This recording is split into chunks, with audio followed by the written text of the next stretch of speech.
This is VOA Africa.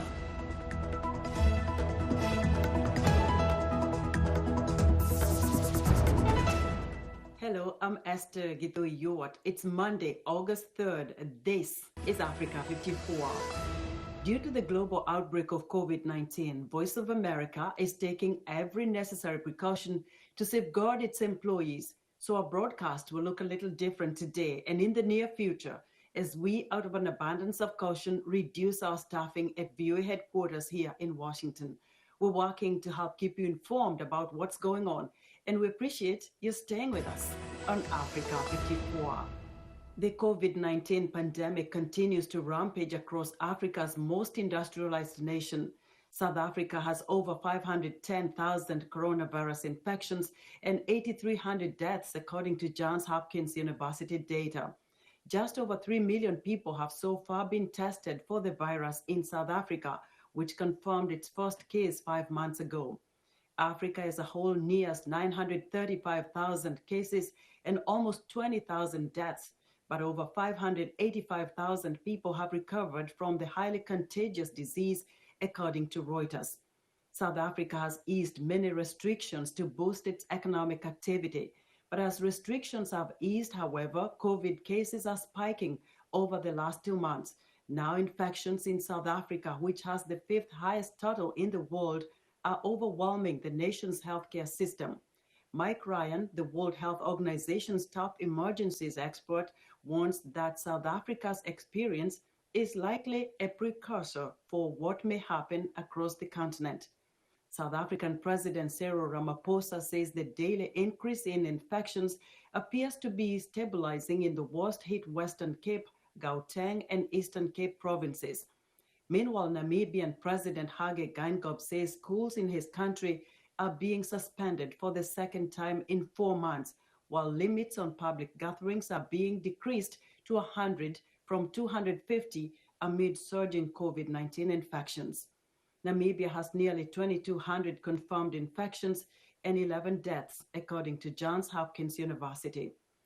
International students attending U.S. colleges and universities are now technically free to return to the U.S., but a number of hurdles and concerns are keeping them home. Additionally, as students of color, they worry about the non-viral threats of life in a nation grappling with racial justice unrest. VOA's Anita Powell reports from Johannesburg on how 2 South African students are dealing with the deferral of their college dreams. Tarika Pather never thought she would be stuck at home right now in Johannesburg. Instead, the 20-year-old aspiring architect hoped to begin studies as a freshman at Smith College in the U.S. state of Massachusetts. But in the months since being admitted, the coronavirus shut down global travel. Also, the U.S. government initially said in June it would revoke visas for international students who do not attend in-person classes, but then reversed course. Still, routine visa appointments at U.S. consulates in South Africa are suspended. I am waiting to see if there's a possibility of getting a visa, because if I can get a visa for fall, Smith is allowing some students to live on campus in very strict conditions. But if I don't get a visa for fall, if all the administrative processes block me, hopefully I'll be going in spring semester of 2021, which would be February. Across town, college sophomore Kaya Kingston is also at home, a world away from Harvey Mudd College in California. His college sent all students home after spring break, curtailing his first year. Although Johannesburg's airport is still operating, it's difficult to get a flight out. And as a young black man, he and his parents also worry about the wave of protests over police brutality against people of color. They trust that I'll be responsible, or be as responsible as I can in this situation, and do what I can to prevent anything like that. They're more worried about me getting sick. And I have, I think, one family member in America. So if I do get sick and I can't come back, or someone gets sick here and I can't come back, they don't like the idea of me being on the other side of the world. But I think that they're okay with the idea of me leaving now. The protests also concern her. As a brown person who looks Indian, I don't feel comfortable at all, especially because even within the northern states, for example, in Philadelphia, when there were Black Lives Matter protests, I read, and my friend told me that there were actually neo-Nazi protesters within the crowd who would just like start beating up people and start trouble. So I think I'm feeling like a lot more afraid and a lot more uncomfortable at the thought of going to the US than I would have like a while ago. While the youth are less worried about the viral threat, it weighs on their parents' minds. The pandemic brings all sorts of other concerns. We are really concerned at how the United States is not dealing with the virus and, what that means for students when they do eventually get there physically. In the meantime, these students are trying to keep busy. Patha interns at an architectural firm, and Kingston, a physics and computer science major, volunteers on a data science team, tracking the virus's growth in South Africa. It is worlds away from lecture halls and ivy-covered buildings, but they say it is an education of a different sort. Anita Powell, VOA News, Johannesburg. A new report published recently by the Center for Global Development, Refugees International, and the International Rescue Committee, titled Locked Down and Left Behind, looks at the impact coronavirus has had on refugees and efforts in host communities to employ them. Thomas Jean is one of the authors at the Center for Global Development and spoke to VOA Salem Solomon about where refugees are working in Africa and their vulnerabilities in hardest hit sectors during COVID-19. What we found was that refugees are indeed more likely to be working in the sectors that are the hardest hit or projected to be the hardest hit.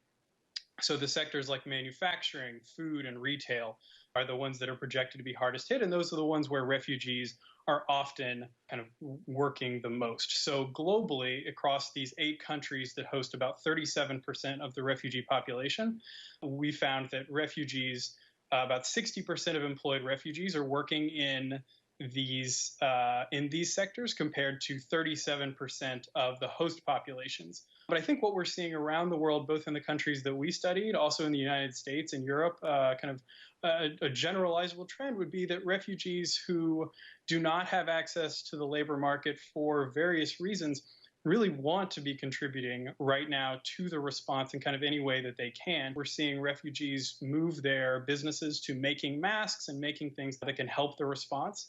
And so refugees most definitely want to be kind of contribute both for other refugees and for the host communities that, by and large, refugees are incredibly grateful for the opportunity to live in a place that's safer. And so they want to do kind of everything that they can to kind of contribute back, especially during such a difficult time right now. In Uganda, refugees have the right to work. It's one of the most progressive settings for refugees in the world.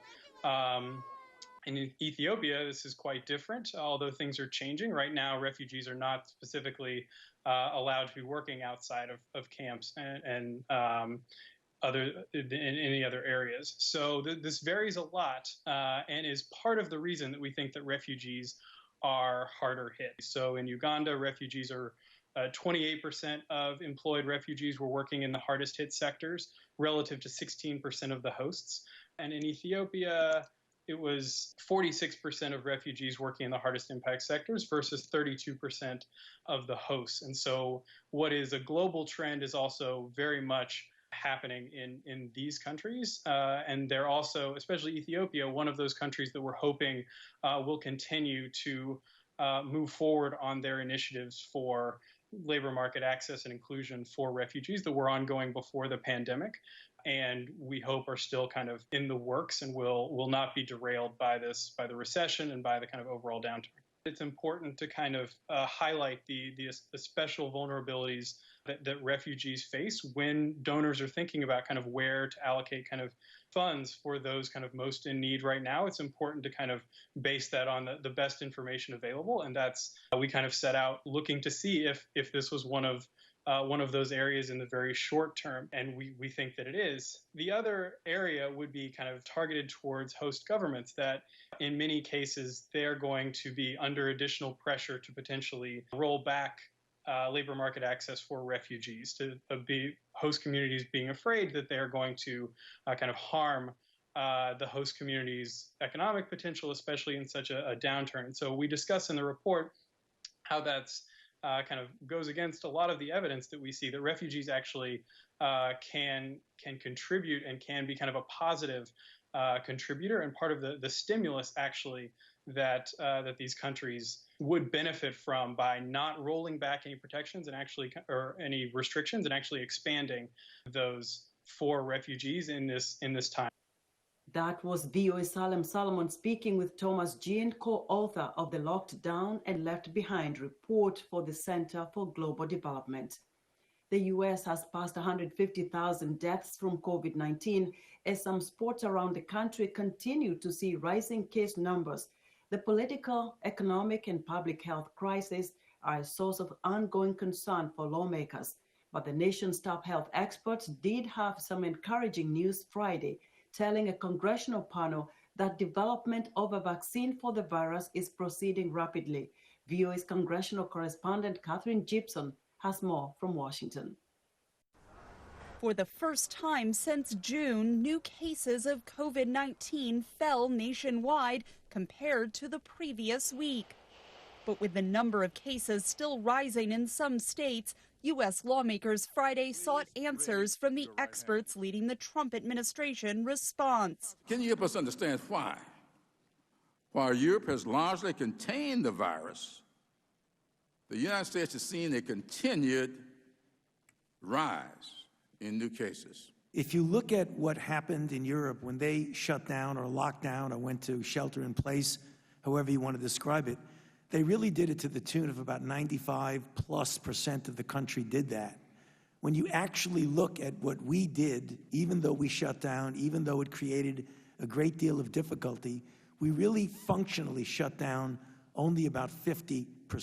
The United States has ramped up testing in the last few weeks, but with the debate over reopening the American economy still a politically sensitive issue, experts warn testing is no substitute for preventative measures. We cannot test our way out of this or any other pandemic. Testing does not replace personal responsibility. It does not substitute for avoiding crowded indoor spaces, or washing hands, or wearing a mask. Precautions that many hope will bridge the gap until early next year, when officials estimate a vaccine could be ready. Ultimately, within a reasonable period of time, the plans now allow for any American who needs a vaccine to get it within the year 2021. Right, and that is the plan. The White House said Friday that speed is due to the president's leadership. These critical investments in a coronavirus vaccine are due to the fact that we have a businessman in the White House. But congressional Democrats accuse the president and Republicans of failing to deliver needed aid to Americans who are out of work and struggling. The Republicans said they wanted to take a pause. Well, the virus didn't. Leaders from both parties failed to strike a deal this week that would have extended additional aid to millions of unemployed Americans. Catherine Gibson, VOA News, Washington. The U.S. gross domestic product contracted 9.5% in the second quarter, the worst drop ever recorded according to data published by the Department of Commerce. The massive fall in economic output comes as the country experiences a surge in coronavirus cases that has forced many states to tap the brakes on reopening plans in an effort to again slow the spread of the disease. VOA correspondent Mariama Diallo reports. The gross domestic product contracted in the April-June quarter as the coronavirus outbreak forced struggling businesses to close for a second time in many parts of the country. The GDP is the key measure of goods and services produced.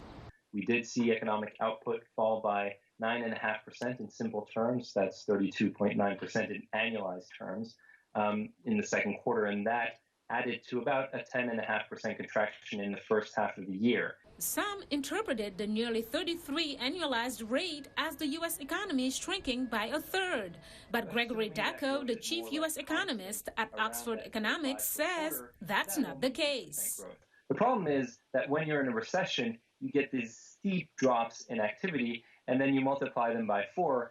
But the assumption that you're going to carry these losses again and again over quarter and quarter does not really make much sense. So it's much more useful to talk about simple rate changes in the context of the global coronavirus recession and understand that the U.S. economy as of the second quarter was about 10% smaller than it was pre-COVID. Earlier this week, Jerome Powell, chairman of the U.S. Federal Reserve, warned that early signs of a bounce back are now at risk as some parts of the U.S. experience a surge in coronavirus cases. We have seen some signs in recent weeks that the increase in virus cases and the renewed measures to control it are starting to weigh on economic activity. So far, more than 150,000 Americans have died and nearly 4.5 million more have been infected with the coronavirus. The path forward for the economy is extraordinarily uncertain and will depend in large part on our success in keeping the virus in check. Daco echoed the concern. There are risks that with a renewed spread of the virus and with the lack of passage of urgent fiscal aid, people might start pulling back on spending once again, and that could lead to a double-dip type of recession. He says that's not the case right now, but the situation needs to be monitored very carefully. Other experts say that recovery is going to be slow.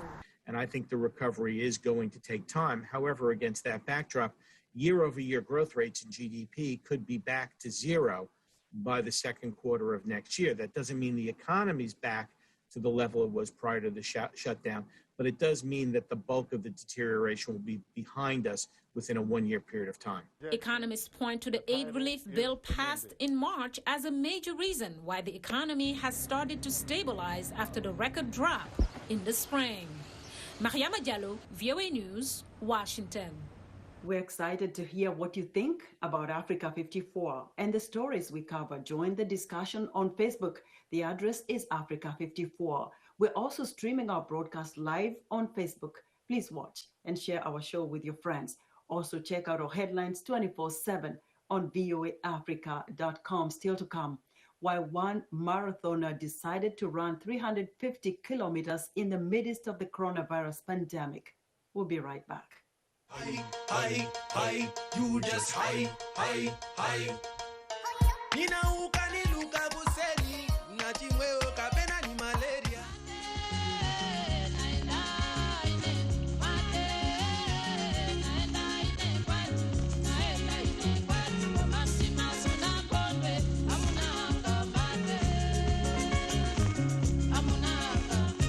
Let me love you when you come my way. Chumani baba when you walk away. I wanna make you my woman. I don't wanna waste no time. I say, hold up, my mama. You know I'm wanting you. I say, hold up, my mama. Can I be the one for you? Tell me, where did you come from?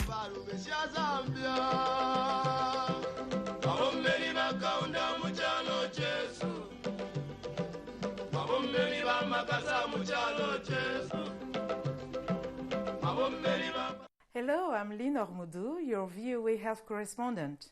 During the COVID-19 pandemic, the World Health Organization says there are currently no drugs licensed for the treatment or prevention of COVID-19, and there is no proof that hydroxychloroquine or any other drug can cure or prevent coronavirus. The misuse of hydroxychloroquine can cause serious side effects, illness, and even lead to death. For more information on COVID-19, visit who.int or contact your local or national health authorities. Welcome back to Africa 54. South African environmental activists are suing the government and mining companies to clean up toxic waste from gold mining and to compensate people who have become sick from the contamination. An environmental group says the waste, including uranium, is releasing radiation on nearby communities and squatters. Franco Puglisi reports from Johannesburg. These are the remains of Mintails gold mining operation. Mintails, an Australian-owned company, is being sued along with the government for not cleaning up environmental damage at its mines. The Federation for Sustainable Environment is taking the court action. We do not hold the directors ourselves criminally responsible, but we do ask for the court to order the governments to take action against the directors. So we hope to achieve a precedent. Mintails was liquidated last year, leaving an unfunded environmental liability. Meanwhile, the Department of Mineral and Energy Resources is seeking to avoid a lengthy legal process and wants to see the case settled out of court.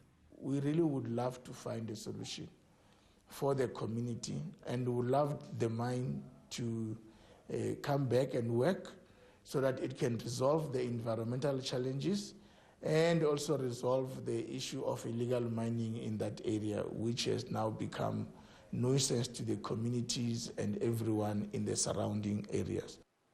Nearby communities, such as the Tudor Shaft, are exposed to radiation and the toxic tailings from the mines, says Mariette Liefering. This was declared a radioactive hotspot.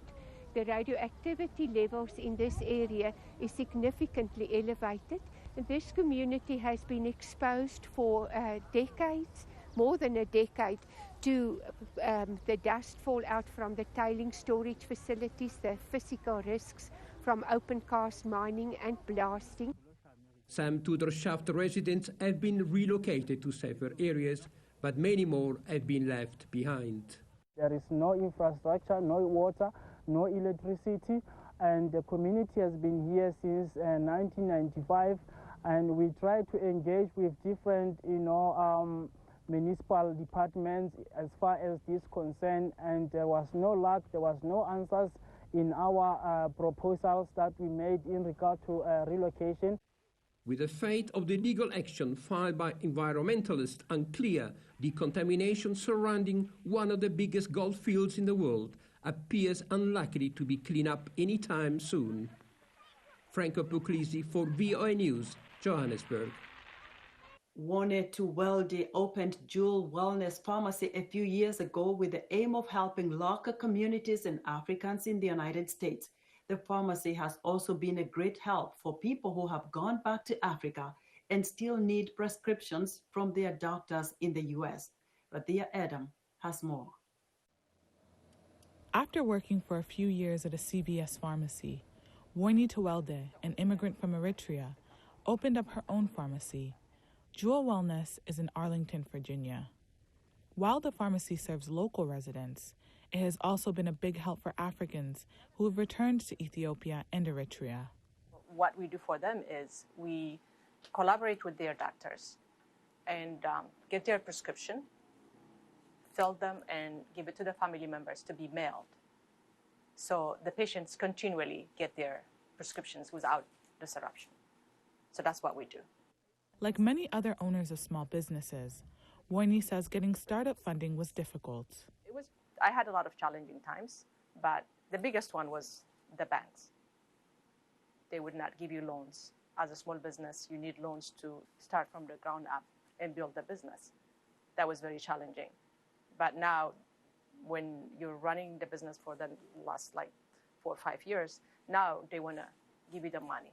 During the pandemic, Wone says her pharmacy is also working with African startups to explore telemedicine in that continent. A lot of people are using telemedicine to function, to survive. And that can work for Africa also. So there are startup companies that are doing that for Africa. And our hope is to collaborate with them and use this pharmacy as their pharmacy. Catherine Ahn has been working at Joule Pharmacy for almost a year. She says the community setting is one of the things that she enjoys most.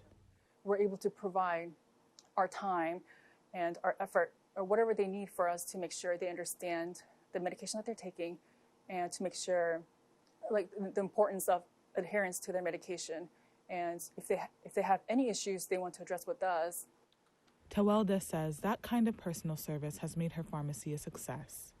Razia Adam for VOA News, Washington, D.C.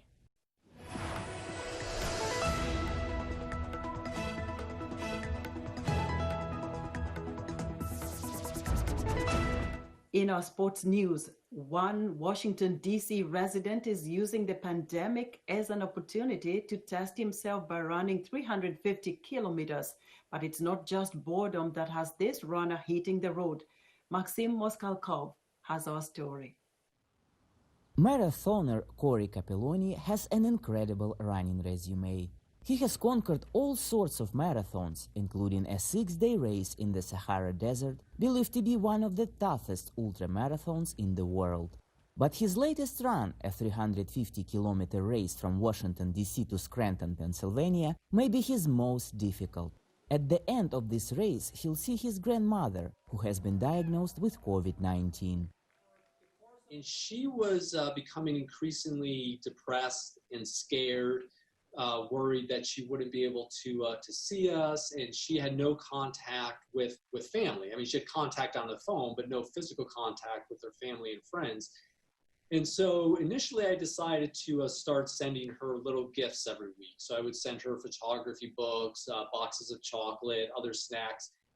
The idea to run from Washington, D.C. to Scranton, Pennsylvania to see Ruth occurred to Capiloni's girlfriend, Susan Kaminer. It was beautiful just seeing him, call his grandmother every other day, and just the effort he made to keep her spirits up. And I just found that so incredibly moving. The couple discussed the idea with the nursing home where Ruth was living and turned it into a chance to raise money for the facility. Armed with Google Maps and determination, they decided Susan would accompany her boyfriend in an RV and be responsible for logistics and documenting the race. But just days before they planned to head, the nursing home contacted Capiloni to tell him his grandma was diagnosed with COVID-19. We rented an RV to complete this mission. We wanted to be as self-contained and socially distant as possible. So it was really important for us to just, be on our own and not come into contact with as many people as possible. So the RV was our home. I got to drive it. The 350-kilometer distance was broken into 7 equal parts, each about 50 kilometers long. Usually when you do an ultramarathon, you train for the ultramarathon, you have some days off before the ultramarathon, you do the ultramarathon, and then you have days off, you relax. Whereas the hard part about this was it was one ultramarathon after another ultramarathon, after another, after another, after another. So like 7 ultramarathons, just your body and mind become really exhausted and sore. On the 7th day, Capiloni made it to the nursing home. However, he couldn't really see his grandmother. Though she was feeling better, she was in strict quarantine and couldn't have any visitors. They still got to talk through a window. I love you so much. And honestly, it was really the least I could do because she has always been there for me. Everything that I've accomplished in my life, I can trace back to her. And also to honor the staff that take care of her, because the staff at Allied are really heroic. To date, Capiloni has already raised over $25,000 and donations keep coming. The funds will be used to buy smartphones and tablets so that the elderly that found themselves cut off during the pandemic could easily get in touch with their loved ones. Maxim Moskalko for VOA News, Washington. That's our show for today. Be sure to watch Africa 54 on our website at voaafrica.com. From all of us here in Washington, thank you for watching.